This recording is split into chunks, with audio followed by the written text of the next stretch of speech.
আসসালামু আলাইকুম। ওডি কীভাবে ব্যবহার করবেন? একটা চাপ দেবেন, ওডি এখন চালু আছে। আবার একটা চাপ দেবেন, ওটি আপনার অফ হয়ে থাকবে। ওটি কোথায় থাকে? এই গিয়ারের সাথে থাকে ওটি। এখন আপনার ওটি এই চালু আছে, এই অফ আছে।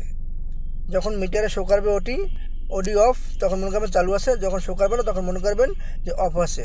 সেটা স্টার্ট দিলে সবসময় অফই থাকে, হাত দিয়ে ম্যানুয়ালভাবে চালু করতে হয়। ওডির ফুল মিনিং কী তা আমরা অনেক ড্রাইভার ভাইয়েরাই জানি না।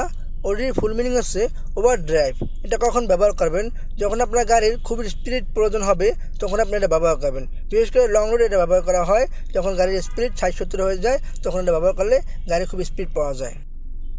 এবার আসুন গিয়ারের ফাংশন।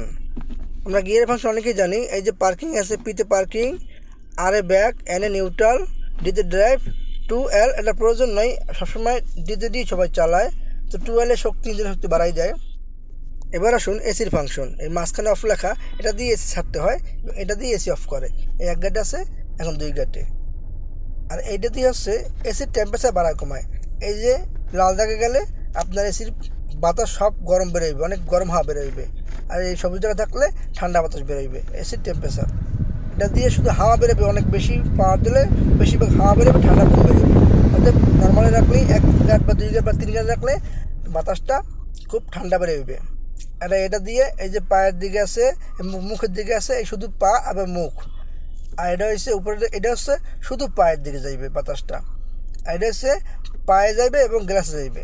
আর এইটা হচ্ছে সম্পূর্ণ গ্লাসে বাতাসটা যাইবে। আপনারা আশা করি অবশ্যই বুঝতে পারছেন। বুঝতে না পারলে কমেন্ট করে জানাবেন। ভিডিওটি ভালো লাগলে অবশ্যই শেয়ার করে অন্যকে দেখার সুযোগ করে দেবেন। আসসালামু আলাইকুম রহমতুল্লাহ।